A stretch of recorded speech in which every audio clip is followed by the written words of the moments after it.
everyone to this event on the Treaty on the Prohibition of Nuclear Weapons. Welcome from the Instituto Matias Romero from the Ministry of Foreign Affairs of Mexico.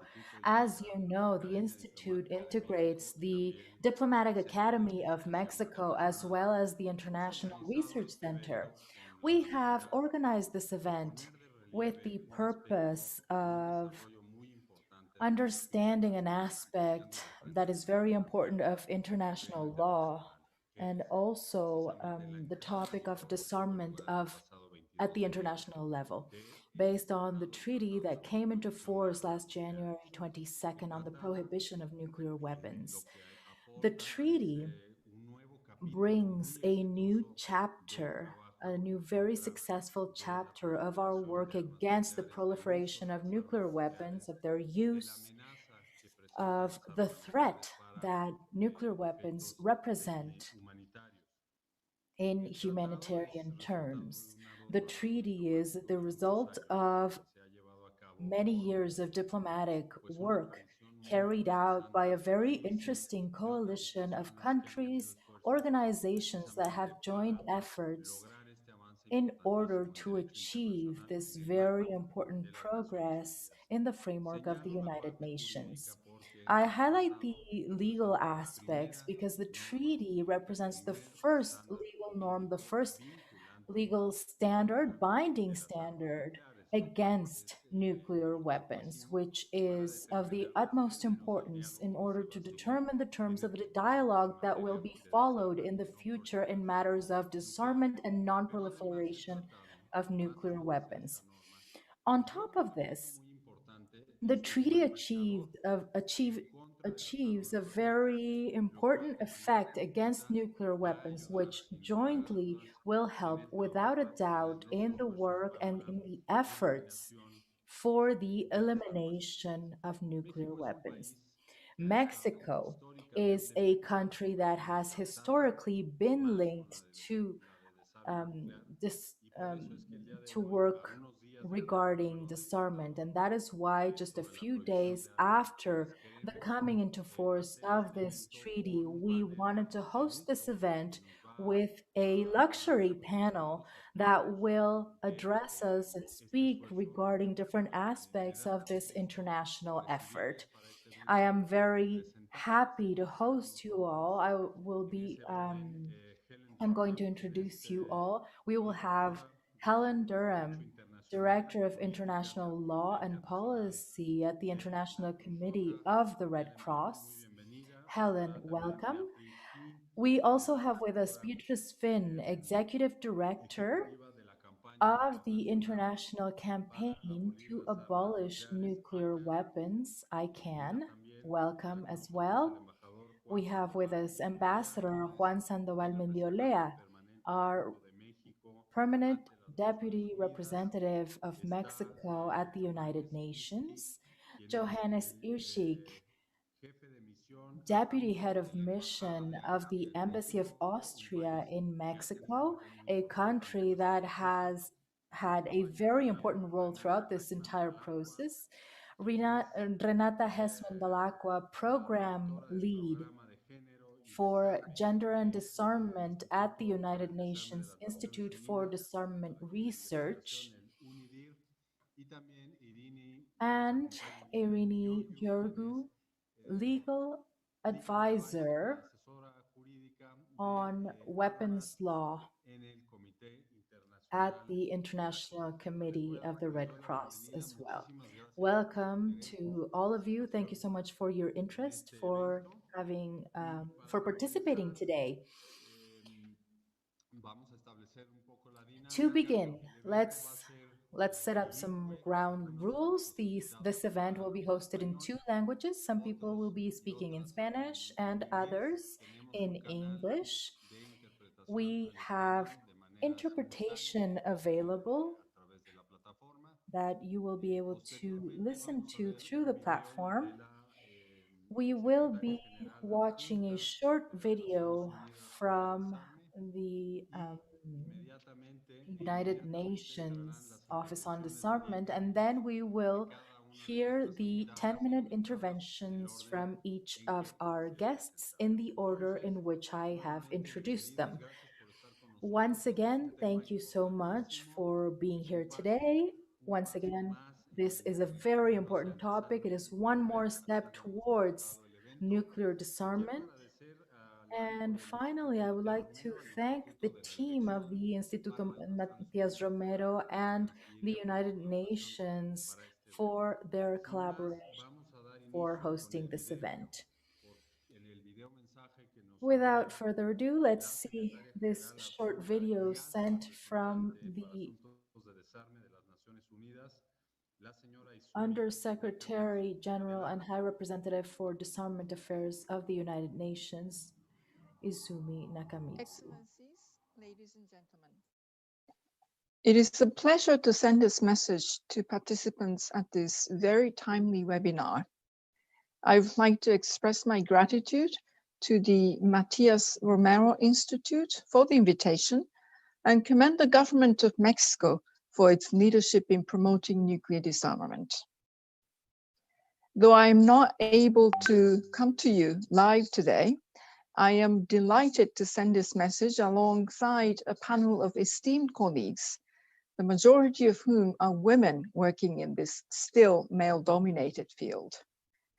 I applaud the government of Mexico for its commitment to advancing gender equality and for making the important link from gender equality to global disarmament and the pursuit of peace and security for all.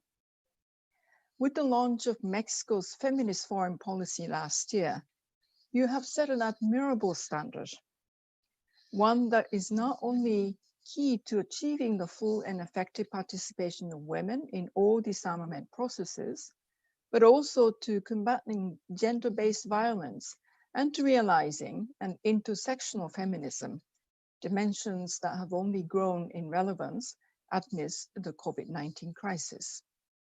I commend you for your leadership and assure you of my office's full support. Ladies and gentlemen, since the adoption of the first General Assembly resolution in 1946, following the devastation of Hiroshima and Nagasaki by atomic bombs, the United Nations has pursued the goal of nuclear disarmament. And while good progress has been made, through treaties that, for example, prevent nuclear proliferation and testing and establish nuclear weapon-free zones, 75 years later, our world continues to live in the shadow of nuclear catastrophe. Nuclear weapons remain the most destructive weapons invented, and the only weapons with potentially existential consequences for our planet. Any use of nuclear weapons would also precipitate a humanitarian catastrophe, as no country has the capacity to adequately respond to their use. Relationships between some states possessing nuclear weapons are characterized by division, distrust, and the absence of dialogue. As they increasingly choose to pursue strategic competition over cooperation, the dangers posed by nuclear weapons are becoming more acute. For these reasons, the pursuit of nuclear disarmament remains the United Nations' highest disarmament priority, as established in the final documents of the first special session of the General Assembly devoted to disarmament, held in 1978. As Secretary General Antonio Guterres has stated in his disarmament agenda, Securing Our Common Future, it is imperative that states return to a common path towards nuclear disarmament. There is an urgent need to reduce nuclear risks, uphold and strengthen the taboo against the use of nuclear weapons, and take practical steps in their elimination. The recent entry into force of the Treaty on the Prohibition of Nuclear Weapons, or TPNW, was a combination of a global movement to draw attention to the catastrophic humanitarian consequences of any use of nuclear weapons. The TPNW is an important step towards the goal of a world free of nuclear weapons, and a tribute to the survivors of nuclear explosions and tests. The goals that the TPNW pursues remain as necessary as ever. As Secretary General Guterres stressed to member states when outlining his priorities for 2021, we must reverse the erosion of nuclear disarmament and non-proliferation regime. A world without nuclear weapons is possible. We must make it happen together. I thank you very much for your attention.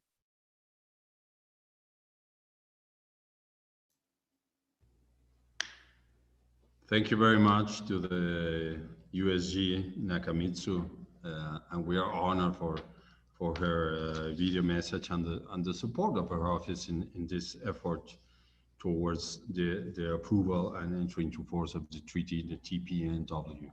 And now we have, as I mentioned, Helen Durham. Helen, she is Director of International Law and Policy at the ICRC, the International Committee of the Red Cross, and she's representing the President of the ICRC, Peter Maurer. Helen, nice to see you again, and you have the floor.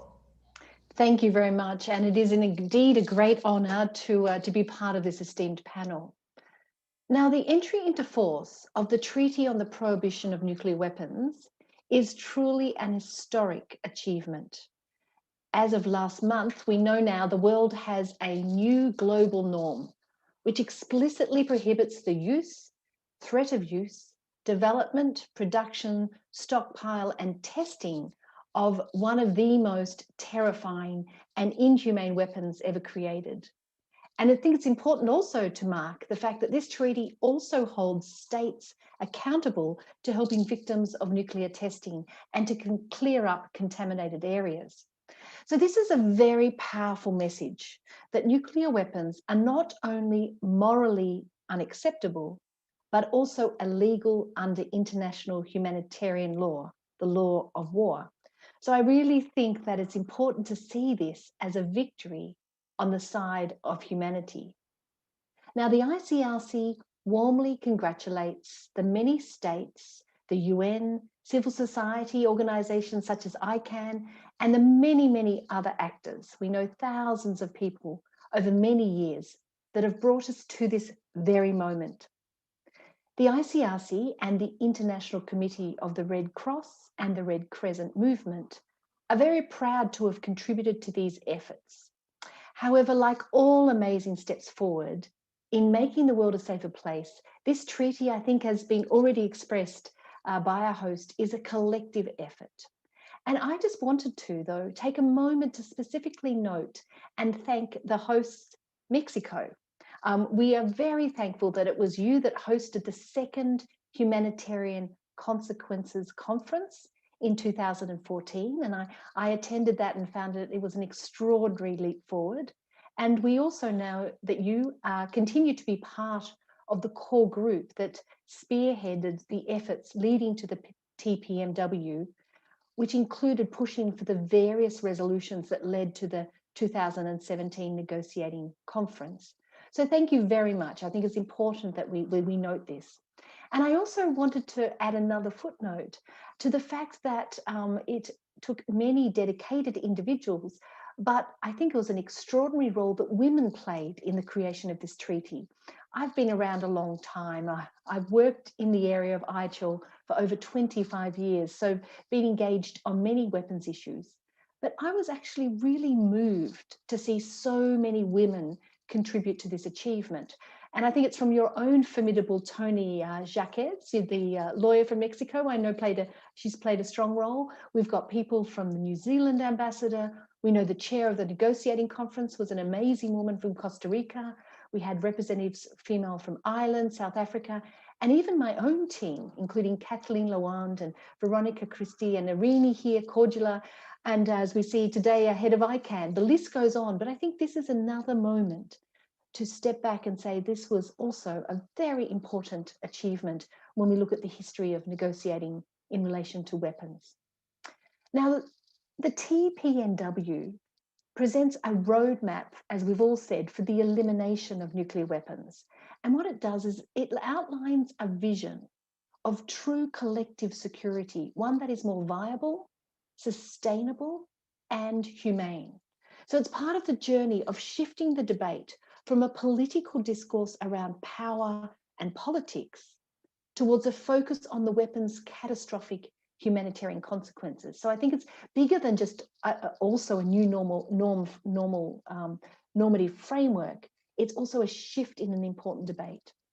But we all know while we're celebrating and marking the entry into force of this new treaty, we must not forget that the prohibition of nuclear weapons is at the beginning, not the end of our efforts. And I think we all need to work towards states all becoming parties to this treaty and the faithful implementation of the obligations. But I think also today is a moment to celebrate, to mark, and to get energy from this achievement, this first step, to move forward.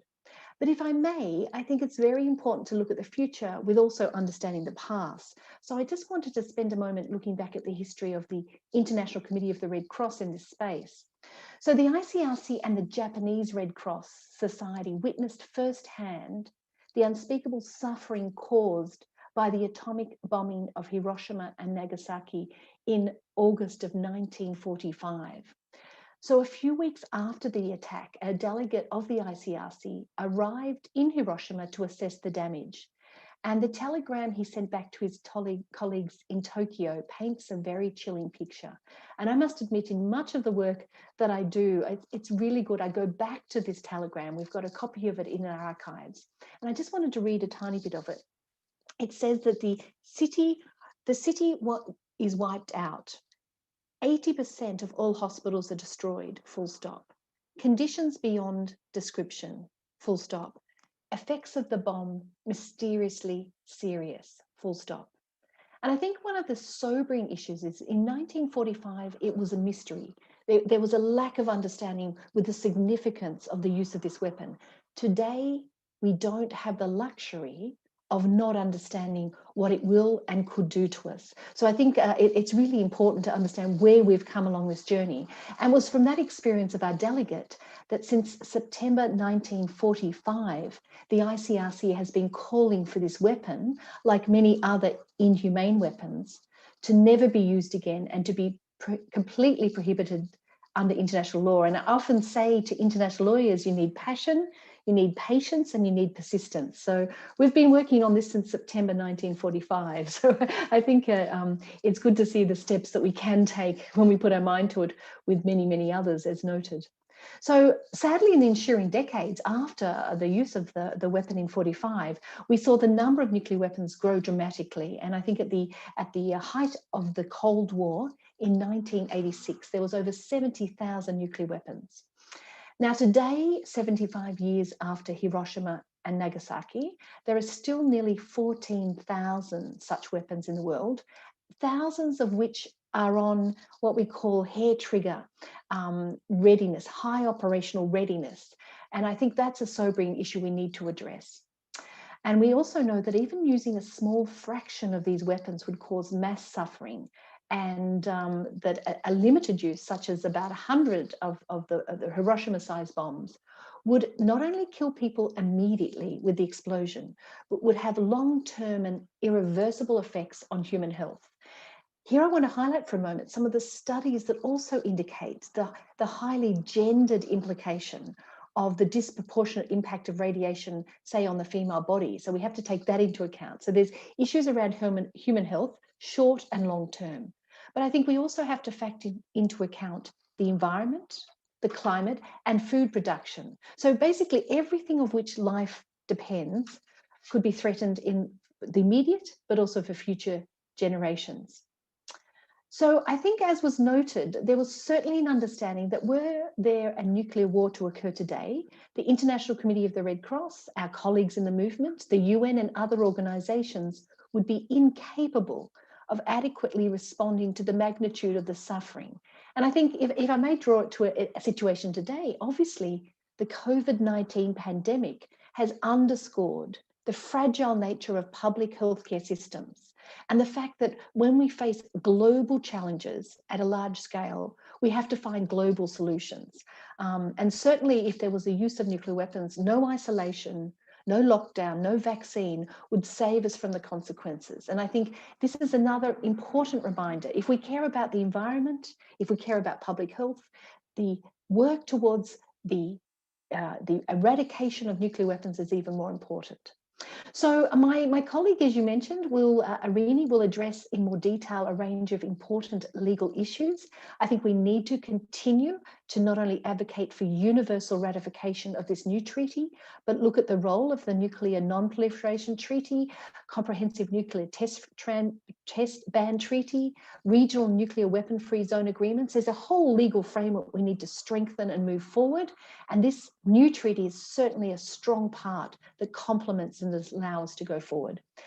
Obviously, the relationship with international humanitarian law, the very key principles that underlie this new treaty, the obligation around distinction, proportionality, not using weapons that cause superfluous injury and unnecessary suffering, are all important parts of this treaty. And as I said, my colleague will go into more detail. So in conclusion, the ICRC and the entire Red Cross and Red Crescent movement, including, I know, the Mexican Red Cross, have called on all states and will call and engage to adhere to this new treaty as a new instrument of international humanitarian law. And we need to continue to have the energy to build the case for the treaty through raising awareness of the catastrophic humanitarian consequences. And I know, as I mentioned before, that we have to locate this new treaty in the space of humans as a victory for humanity, for people today and in the future. I think too many times we have seen the very dangerous logic of nuclear deterrence, the opportunity to make mistakes and misunderstandings that could drag the world to the brink of destruction. This treaty is a clear signal that nuclear weapons should no longer be a part of the international security architecture. So it allows us to imagine a world ultimately free from such inhumane weapons as an achievable and realistic goal. So thank you for the opportunity to be part of this panel, and I look forward to the rest of the event. Muchas gracias, Helen. Al contrario, Thank you so much, Helen. On the contrary, it's a pleasure to hear from you, to hear about the consistency and tenacity of the ICRC in their accompaniment of all of these efforts. Without a doubt, it is a very important part of the achievement of the approval and signing of this treaty. Without we remember quite well the meeting held in Mexico regarding consequences of the use of nuclear weapons. And I would like to highlight two aspects of Helen Durham's intervention. The first one is that, yes, it's a very important historical moment from the agenda point of view, but the treaty establishes a roadmap for nuclear disarmament from different perspectives. One, obviously, the prohibition altogether of their use. But in the second part of the treaty, we see a chapter with different declarations where the states parties commit to sharing information regarding nuclear weapons with which they have worked on. And finally, Article 4 that speaks to the elimination of nuclear weapons with a sequence of commitments that must be complied under international supervision from specialized agencies and the support of other countries in order to achieve the complete discarding and the full prohibition of the use of nuclear weapons in the future. Thank you as well for reminding us of the international humanitarian law principles, which are crucial for this purpose as the states are committing to no longer use and eliminating the threat of nuclear weapons. We will now hear from Beatrice Fihn, the executive director of the international campaign to abolish nuclear weapon, ICAN. This is an organization that has also played a crucial role in achieving different efforts in terms of nuclear disarmament. But specifically, we praise them for their efforts, for all of their mobilization in terms of this treaty. So they have been very well recognized. Beatrice, thank you so much for being with us today. Thank you for collaborating still with Mexico and our allies in keeping the debate going and continuing once the treaty has come into force, because this is only the beginning. Go ahead, you have the floor, Beatrice.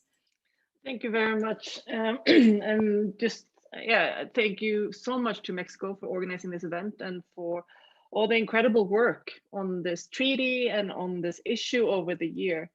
It's nice to remember the Nayarit conference, which of course is still one of my favorite conferences that I've ever been to. And just as a so small personal anecdote, I remember one of the breaks, one of the lunches, I went down to the beach and saw baby turtles being born on the beach outside the conference venue. And that doesn't happen in these meetings. So can we please come back to Mexico for another conference, maybe another meeting of states party or something? I'm just lobbying for that immediately. Yeah, well, thank you very much for having me here today. It's really great to see so many friendly faces. And of course, for civil society, you know, this issue has always been an enormously important issue for civil society, and it has gone up and down in terms of public attention throughout the decades. But what it's been really consistent since nuclear weapons were developed was really that it's the humanitarian consequences of nuclear weapons that have been the central driving force for us. It's really the one thing that we feel or that we experience that is what motivates people, and that didn't just start with the humanitarian initiative. If you look back to the first sort of testimonies, the first, you know, Helen talked a little bit about ICRC and their role in bringing the message out from Hiroshima. We have books like Hiroshima, for example, the book about what happened that really kind of connected with people. We have a huge movement in the 50s and 60s of doctors and mothers who were protesting against the consequences of atmospheric testing. We had the kind of humanitarian environmental impact as a driving force for the CTBT negotiations. And of course, also now for the TPNW. So I think it sort of showcases that looking at the impact, you know, taking away the nuclear weapons issue from the strategic, this country versus that country, how many missiles do we have, the very technical stuff, and talking about what we say is the real impact and the realist perspective on nuclear weapons, what they do to people when they are used. That is really what gets people motivated to act on this issue. And I think that that's something that has kind of been a driving force for ICAN. It's been a driving force for the TPNW and also for many governments and international organizations on this issue. And we know that having public involvement in this issue is essential. Even for governments that are very supportive of nuclear disarmament, there needs to be a level of public engagement to make sure that it doesn't get dropped off the agenda. There is no lack of huge urgent issues that governments have to deal with. But I think that having an engaged civil society and engaged public kind of bringing those issues up really highlights that it's possible to do something, and we need to act now before it's too late. I think one of the big lessons we learned throughout this pandemic is that, you know, prevention is really key. And when it comes to nuclear weapons, there is no, as Helen said, there is no vaccine. When nuclear warheads starts flying across the earth, it's going to be too late for many of these cases. So I think that the public involvement and making sure that this issue becomes raised, that it stays a priority for governments, that it stays on the public's mind, the media's mind is really essential. And ICAN has been working, you know, as a very broad coalition of actors. We are not an organization in itself, but a network of over 600 organizations, and anything from doctors, for example, to young people to artists and creatives to lawyers to academics, and this whole wide range of actors that can work on this issue in many different ways. Some of our members are, the very activist type, and they will do protests outside nuclear bases, for example, whereas others will do research and policy paper and lobby in the United Nations. And I think that that's really the way we need to approach so many things today, that there's not a one group of people that will solve the global problems, but different actors approaching the problems from different ways. And for us also, this is really important that the civil society is involved in this issue to really also make it connected to the kind of underlying reasons for why we're doing this and what actually is security for people. I think that, again, right now we're seeing what actually protects people is things like healthcare, vaccines. We see climate change emerging as one of the biggest security threats to people. Lack of education is a huge threat to people's sort of future security and safety. Emerging tech and a whole new sort of technological development that we're facing is another kind of with false information, with that kind of threats, just showcases that the world is changing very rapidly. And I think that that's also why the TPNW came about as a way to kind of close the door on the past and get governments focused on preparing for the new kind of security threats that we're facing in the 21st century. And so that's really, the TPNW has come at this time where the world is changing, and it showcases also which governments are ready to look at the future and see, okay, what kind of threats is tomorrow going to bring, and how can we work together as a collective between civil society, between international organizations and governments to fight those threats. And the TPNW has been a really remarkable collaboration between different actors, from the sort of survivors 75 years after the nuclear bomb has dropped, how it involved the hibakushas and the people that have been impacted also through nuclear testing have been a central point in this process of the treaty.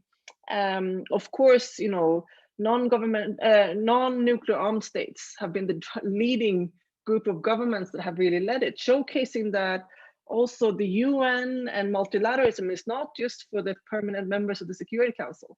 This is all governments are at stake. And this is, I think, also a trend that we're going to see in the future much more, how we see that with climate change, for example. It doesn't matter if your country is doing the right thing. It matters, if everyone will get impacted. You will get impacted if other countries act in the wrong way anyway. These kind of threats that we're seeing don't stop at borders.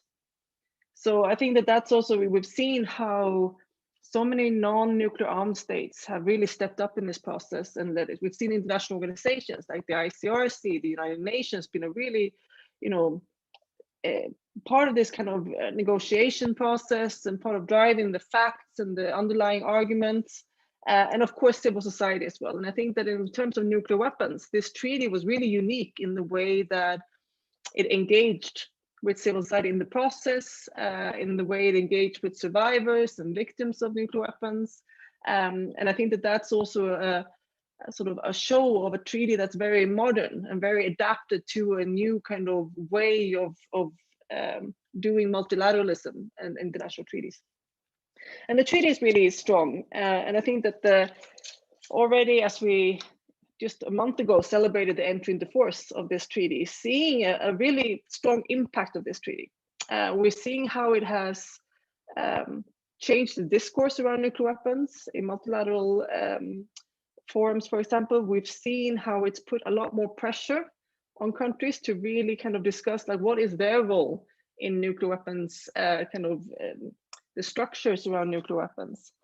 And we really will see how, international law is not fast things. It's not something that you click a button and it changes the world very, very quickly. It's something that develops over time. But if you look at past treaties, you look at the Chemical Weapons Convention, the Bioweapons Convention, landmines, cluster munition, it really changes the way we see these weapons. And it doesn't happen instantaneously, but it happens over the decades after the treaty enters into force. So I think that we will see the treaty's real impact in the coming decade. And For us, we will of course work with the normative pressure of this treaty. This is the new norm. Nuclear weapons are banned under international law. And the more countries that sign this treaty and joins this treaty, the stronger that norm will be. It will increase pressure. It has already exposed a lot of government sort of complicity in nuclear weapons structures. And that's being called out, and the public is getting involved. The public feels that this treaty is something they want to do. We see that consistently in polling, for example, in many countries. And it also allows us in civil society to really pinpoint at certain behavior that is now prohibited under the treaty and say that needs to stop, such as the production of nuclear weapons, the modernization programs, the huge budgets that have been put into nuclear weapons. We work a lot with things like divestment, for example, getting banks to pull out their funds and loans from the producing companies to try to make it difficult to have nuclear weapons. For ICANN, this, our work is very much focused on just raising the bar of what is acceptable and raising the stigma around nuclear weapons and making it harder for the nuclear armed states to continue to have these weapons and continue to threaten with them. And that's really how we're going to see change over time. And we know, of course, that many more states will join it. We have lots of more countries that have signed the treaty that are in the process of ratifying. I just got some good news that maybe another country will ratify in the coming days, which is very exciting. And we know that it will get stronger. And we know that it will build over time. And for us, from ICANN, we are in this issue for the long haul. And this is the treaty that we will use as a tool to continue to build public pressure, to continue to educate people about the humanitarian consequences, and continue to hold governments to this new standard that we have set. So yeah, thank you very much to Mexico for being such a strong leader on this issue, and we look forward in working with you again. Muchas gracias, Beatriz. Thank you, Beatrice, Executive Director of the International Campaign to Abolish Nuclear Weapons, ICANN. As we have already mentioned, it's a giant coalition of people and organizations interested in the work being done to avoid the use of nuclear weapons and their effects that would be catastrophic and would be irreversible. Without a doubt, it seems that the time in which this treaty comes into force indeed changes the terms of the discussion among states parties that have assumed a series of obligations and that they must comply with based on that treaty, and with regards to other states that have maybe signed but not ratified yet. And it's good news to hear that there could be new signings and new ratifications soon. But also we have the nuclear states and their allies who, we must be honest about it, have been very hostile against this international effort, not only with the leading states, but also with the organizations participating in it. So we will have to take a look at the terms of the dialogue between states parties to this treaty with the countries that are not, and nuclear um, armed countries regarding this agenda of non-proliferation of the United Nations. So let's hope that the compliance with the treaty on behalf of those who have signed it and ratified it will generate a lot of force for others to join as well. And I do believe that civil society organizations' work is crucial to maintain this topic on the table, in spite of the fact that we have other crises at hand, of course. But it is very important that all new generations and former generations that have gone through, that have lived through the effects of the use of nuclear weapons and their threats for so many years, let's hope that they will contribute and add to these efforts of the 21st century to achieve this very important goal, which is avoiding the use, the possession, distribution, etc., of nuclear weapons. Thank you once again. In a few minutes, we will have time for a Q&A session. Now, we will hear from my colleague, Juan Sandoval in Mendiolea, Deputy Permanent Representative of Mexico to the United Nations, Juan, along with a very broad group, we would have loved to invite all members of the Mexican team that participated in these efforts, but we were unable to do so. But Juan participated in the Mexican government's efforts towards building the ambiance, the environment for these negotiations. Afterwards, he participated in the negotiations of the treaty, and I'm very happy to have him here to share some comments regarding the efforts made within the framework of the meeting of the states parties, the role of the United Nations, and the role of specialized institutions. Juan, you have the floor, and once again, thank you for participating. On the contrary, Alejandro, thank you so much to the Matias Romero Institute and you personally for the invitation that allows us to come here and share what we many times cannot share, which is what happened behind the scenes during these negotiations, why Mexico established its positioning, how we got to the treaty. I think it's wonderful to be able to do this, especially with these new technologies, to be doing so at a distance. Thank you to Beatrice as well. Thank you so much for all your work. As she said, this was a partnership, and thank from different organizations and civil society. Thank you, Helen, for the Red Cross's work. Um, we had to gain some traction, to have some progress in these terms, and we had to achieve a binding instrument. As you mentioned at the beginning, we established with this treaty the first prohibition altogether regarding nuclear weapons at a global level. This comes, obviously, this was also part of a Mexican initiative. It's something that was in the books for so many years, and it was a wonderful and extraordinarily an extraordinary result because there was so much at stake. Um, we were always um, under stress for thinking that we might not achieve the desired results. So it was a lot of work. I would like to, before I move on, I would like to recognize the strategic vision of Ambassador Lo Monaco, who went step by step towards the adoption of this treaty.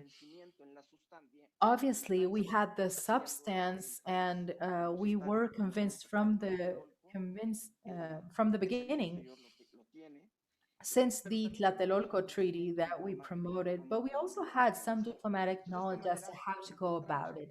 So this way, we found that we probably had the conditions necessary to achieve progress in these matters. Our approximation of the process, the government process that we initiated, was divided into three phases: a preventative phase, then a humanitarian phase, and then the UN process, let's say. I will quickly talk about the preventative phase because this one began essentially since the 2010 treaty, in which, in the final document, we touched on the subject of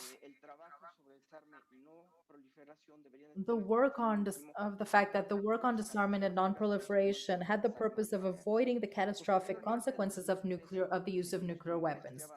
Afterwards, in 2013, when it comes to the humanitarian initiative, this began in Oslo at an international conference in an exercise outside of the United Nations arena, but to which 128 delegations arrived, were present. So Mexico announced a second follow-up conference, and that was the one that was mentioned today. The conference held in Nayarit with 144 governments participating, during which, for the first time, we saw the vision of Ambassador Juan Manuel Gomez Robledo, who presented a report under the responsibility of the Mexican government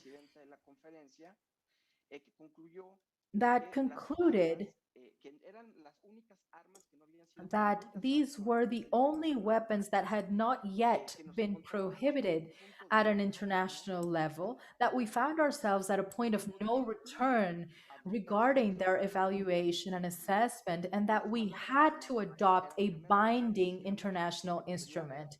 That was the first time that an international binding document was mentioned. And in less than a year, this gave way to the next follow up conference that was celebrated in Vienna in 2014.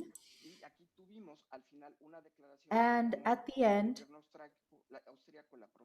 the Austrian government issued a declaration to which many countries subscribed.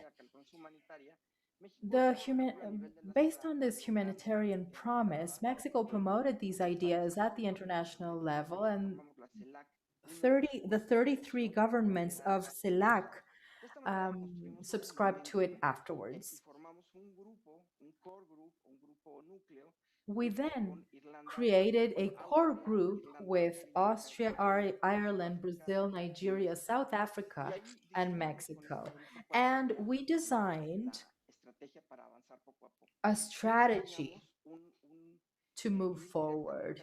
We did not design a direct path to a treaty because we were sure it would be blocked. We designed a step by step roadmap on four different simultaneous fronts: a preventative approach, a humanitarian approach, an ethical approach, and a negotiations approach. In this way, we managed to get to the United Nations with four resolutions in 2015, all four perfectly aligned and focusing towards the beginning of negotiations of this treaty.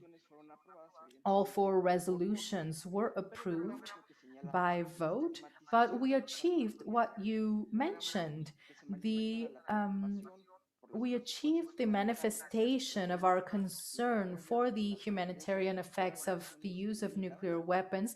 We managed to get this subject outside of the United Nations arena regarding the use of nuclear weapons in any kind of region with catastrophic effects. So this way, I personally promoted multilateral negotiations in terms of disarmament. So we created a group in Vienna, a working group in Vienna, which achieved 1 year later to initiate the negotiations regarding this treaty on the prohibition of nuclear weapons. Along this way, along this path, it was extraordinary. I think it's a case study worth of diplomatic strategy, because we didn't put all of our eggs in one basket, as the saying goes. We had no plan B. We had plan A, B, C, and D,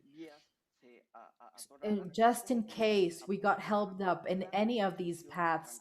And we carefully determined how we could set the base for that treaty. I think the partnership between Mexico and Austria was crucial for this to prosper. And of course, the accompaniment of institutions such as from organizations such as the ICRC, which have inspired us and moved us forward all of the time, and that allowed us to keep exercising, keep putting pressure on all actors involved, as well as the presence of the Ibakusha, the survivors of Nagasaki and Hiroshima, and that was crucial.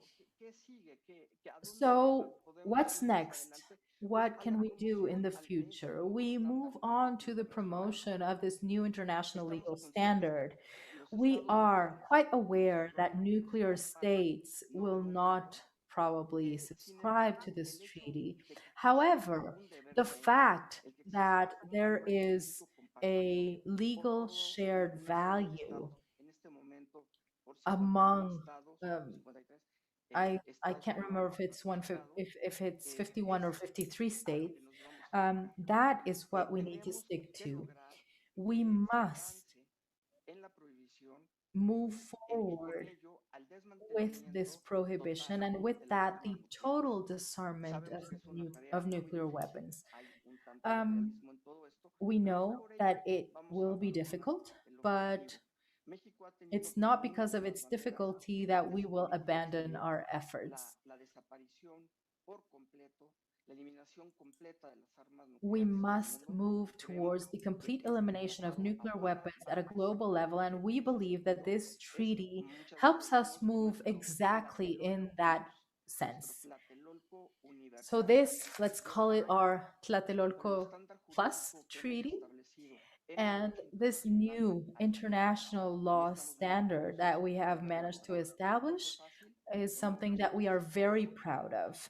It was not easy. Once again, thank you for listening. I recommend an article from Jorge Lo Monaco in the Foreign Affairs publication of Mexico, where he analyzes these four aspects of the negotiations. Personally, I think that this has been one of the best experiences I've ever had, one of the most stressing topics, but with a great return of investment. I think it was very successful. Thank you very much, Alejandro. On the contrary, Ambassador, thank you so much for sharing part of that experience in the creation of this treaty. And as you mentioned at the beginning, this was part of a Mexican team, very that we acknowledge, and we would like to acknowledge Ambassador Jorge Lo Monaco's efforts, who was a great strategist in terms of these negotiations for this treaty, and also Ambassador Gomez Robledo.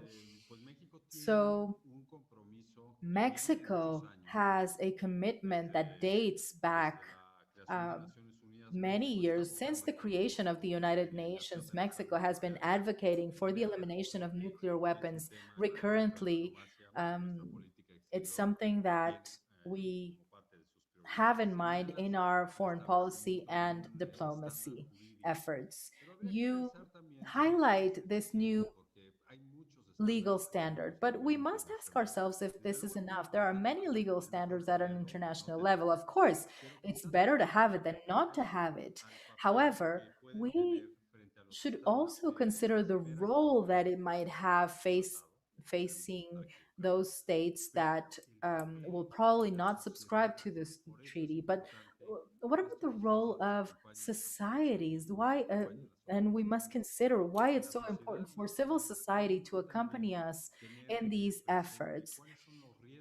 Our societies must bear in mind the risks regarding the use of nuclear weapons. They must know the kinds of lack of safety that they are faced with, what it implies to use nuclear weapons, because societies pay for those costs, what it implies to store or or provide transportation to these nuclear elements. So the more countries subscribe to this treaty, the more we will be able to have a discussion between states, parties, and non-parties of this treaty in terms of nuclear disarmament and non-proliferation.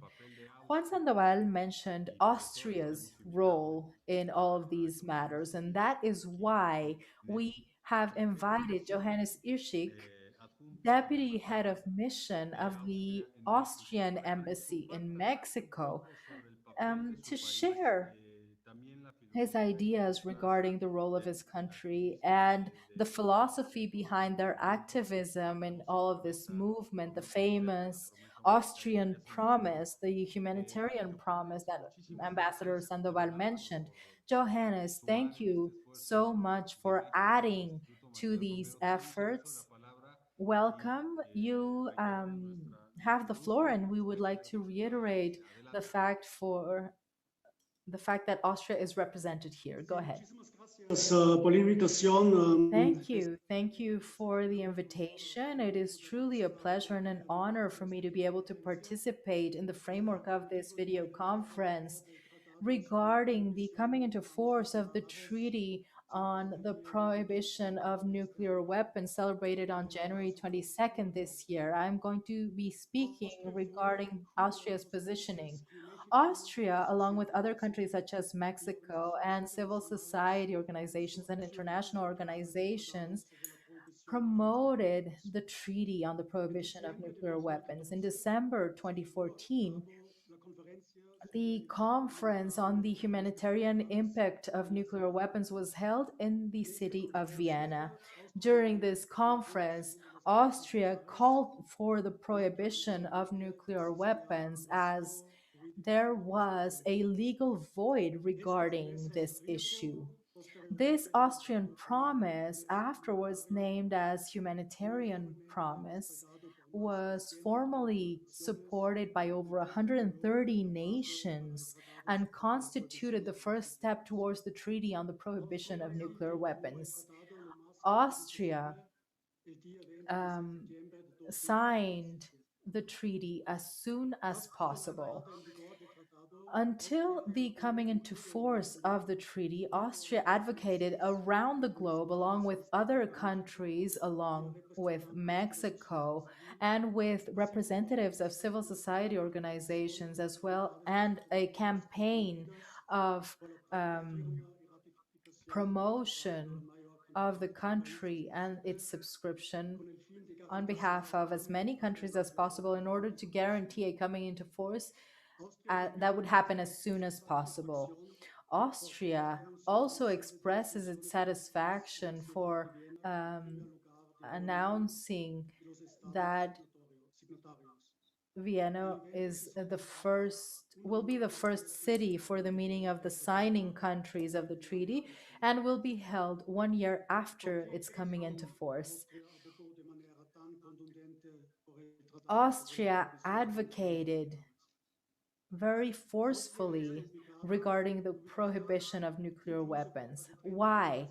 Austria, since the beginning of since the end of the Cold War, is located in the middle of the continent that is most affected by nuclear weapons. Most nuclear weapons are found in Europe. An accident or an ill use of nuclear weapons, whether it is by human error or technical difficulties, would cause humanitarian, economic, and social consequences that would be devastating. These are considered immediate and existential threats to which Austria is exposed. However, these threats are not being tackled. Some of the NATO bases that store nuclear weapons are but a few kilometers from Austrian borders. The number of states with knowledge regarding these issues have increased. More countries are becoming involved in the development of nuclear weapons. Nowadays, the risks of ill use or accidents regarding nuclear weapons are higher than ever. The risks are not being reduced, they are being heightened.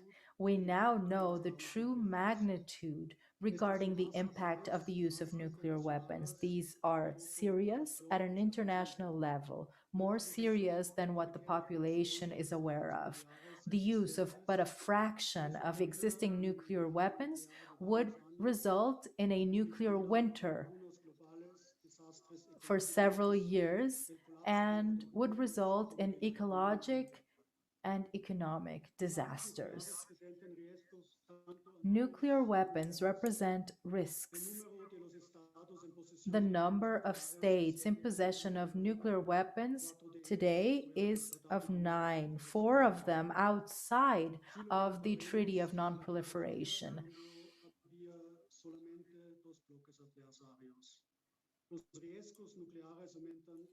The nuclear risks increase exponentially with the amount of conflicts coming from the states in possession of these weapons. International conventions regarding these risks have no handle on technical errors, human errors, or irresponsible use and processes of determination at a national level. New technologies, artificial intelligence, or hackers' attacks represent incalculable risks. On top of everything, it is wrongly believed that nuclear weapons will not be used for their dissuasive effects. This surpasses the credibility of the states with nuclear weapons in their possession. With this scenery, with this situation, Austria promotes the Treaty on the Prohibition of Nuclear Weapons and believes that this is the only sustainable and preventative response towards the elimination of nuclear weapons arsenals. The Treaty on the Prohibition of Nuclear Weapons establishes for the first time a clear prohibition regarding the use of nuclear weapons and their threat based on international law, as it exists for chemical weapons, for example, and weapons of mass destruction. This treaty establishes the legal basis for true measures towards disarmament. The objective of a world free from nuclear weapons could not be reached without a tool such as this one. In the framework of the Convention of the Prohibition of Chemical Weapons, this was considered at an international level. Now, for the first time, we have an international prohibition based on the repercussions and risks that are unacceptable regarding the use of nuclear weapons. The matter is not based on who should have the possession of these weapons and who should not, or as the Secretary General of the UN, Ban Ki-moon, in 2013 said, um, we cannot talk about the wrong weapons in the correct hands either. The treaty has a very positive effect in terms of ethics and international law. The international community managed to establish a strong positioning in these matters. And today, if there is still resistance towards the Treaty on the Prohibition of Nuclear Weapons, the treaty and its arguments must be strengthened even further. I would like to especially thank our long-term partners such as Mexico, the UN, the ICRC, and ICANN for their great efforts in the last few years, as well as their upcoming ones. The world can no longer allow for permanent nuclear risk. Thank you. Thank you, Johannes Irschik, Deputy Head of Mission of the Embassy of Austria in Mexico. Thank you for sharing these very clear considerations from your government regarding the risks that are implicated for Austria due to its geographic location.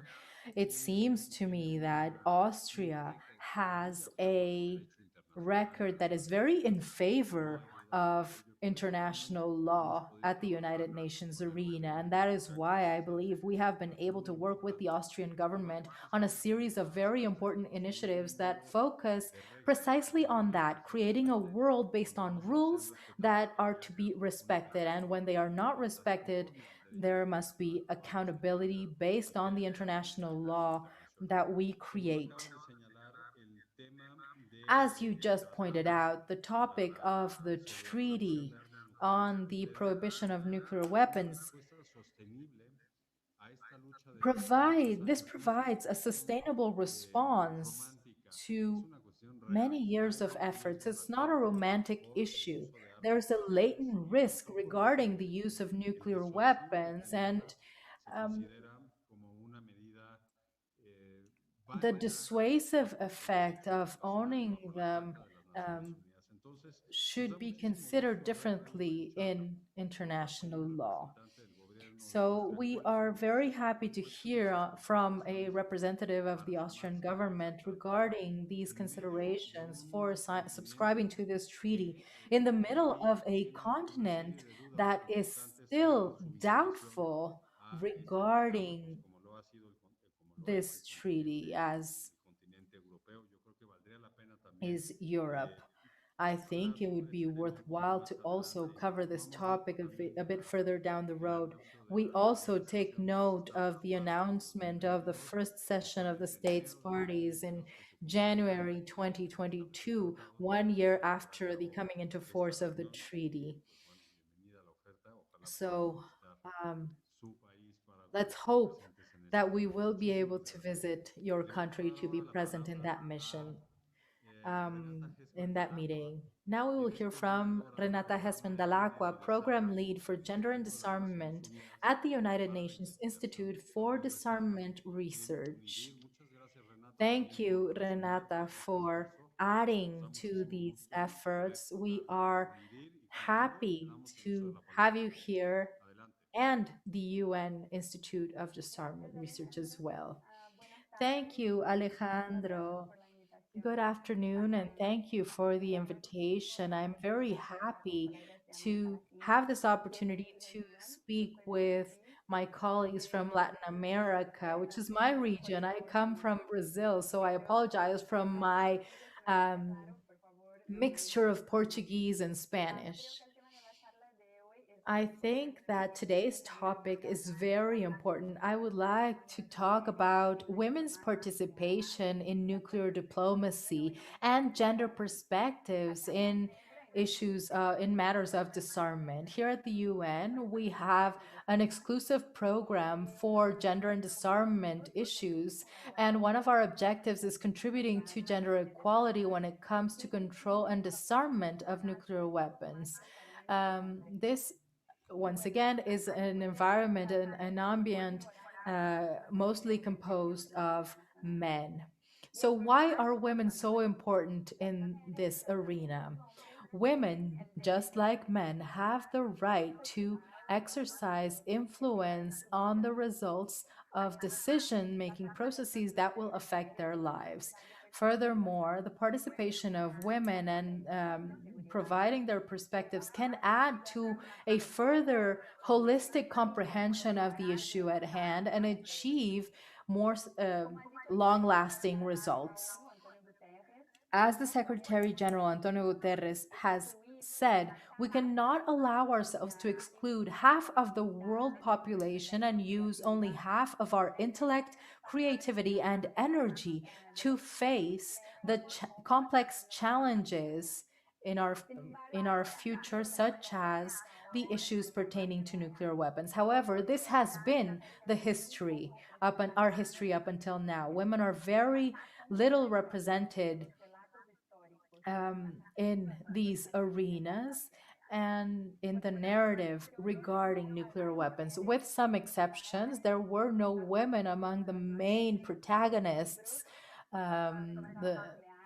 In different books, for example, on nuclear treaties that I studied at university, our research shows that women represent only 1/3 of diplomats in the different fora pertaining to disarmament. And in smaller fora that are more specialized, such as working groups, the proportion of women is even lower. It goes down to 20%.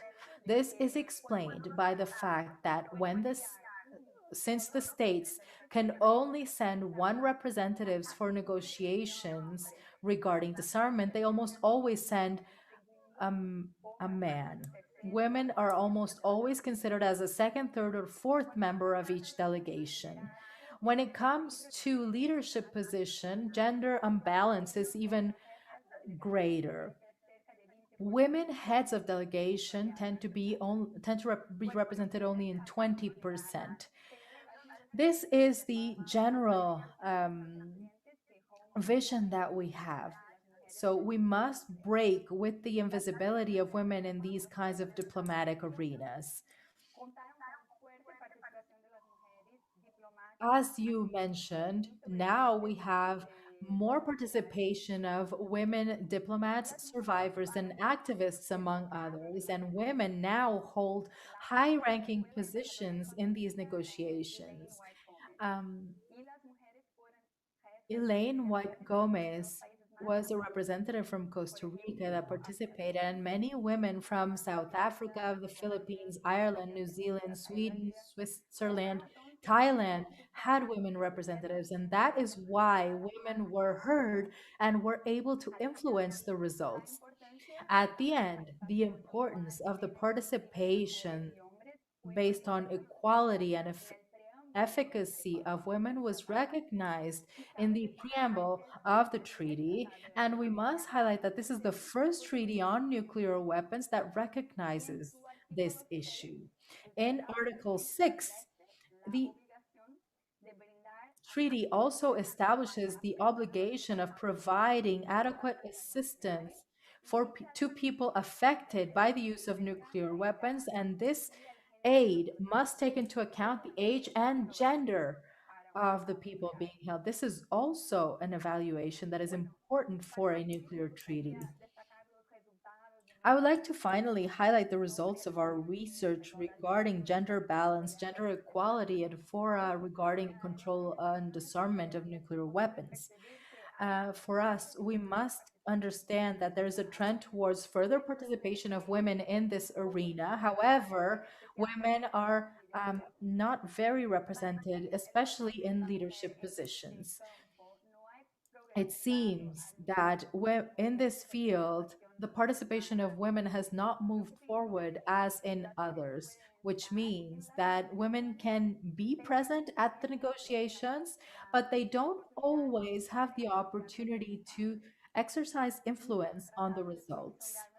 And this new treaty seems to be an exception um, to the situation. That is why it is very important to mention that many women are working on these issues and worked on the approval of this treaty. So, what can we do to change this situation, to promote women's participation in these fora? We have heard from different countries, and it is possible to establish clear directives and objectives to improve gender balance and equality in in our delegations. It's possible to promote inclusive leadership, such as, for example, a woman and a man alternating the leadership, taking point on their leadership position in these fora. It would also be important to adjust diplomatic practices to adapt to family life. And I think that would be beneficial not only to women, but for men as well. Um, we must provide better opportunities to women in hiring processes as well. I would like to thank Mexico and acknowledge them for their feminist foreign policy. Here we are ready to collaborate with you all, and that will be all my part. Thank you very much. Thank you, Renata, for this presentation. Um, we must consider the lack of balance um, regarding the negotiations of nuclear disarmament. Without a doubt, numbers still indicate this lack of balance. Maybe in other arenas, maybe in other areas of our international work, for example, when it comes to climate change or social development, the agenda regarding human rights. Um, maybe we see a reduction of this imbalance and also in the decision-making processes. But so this must also be part of the objective of this multilateral efforts in this agenda. Um, to achieve a clearer balance, gender balance, and promote leadership of women in matters of disarmament. Um, I thank you very much for putting this topic on the table. Um, in Mexico, we are carrying out very important efforts um, to achieve that balance, to promote women's participation in high-ranking position, to improve salary equality. So this is something that we're working on in Mexico, and that necessarily will have to be reflected in this topic as well. There are many countries with which we have worked on this foreign feminist policies, such as Sweden, Canada, Norway, France, but certainly from the perspective of a country such as Mexico, it is quite attractive to be able to develop, to implement this feminist foreign policy in order to improve, to better the situation, as you have just mentioned.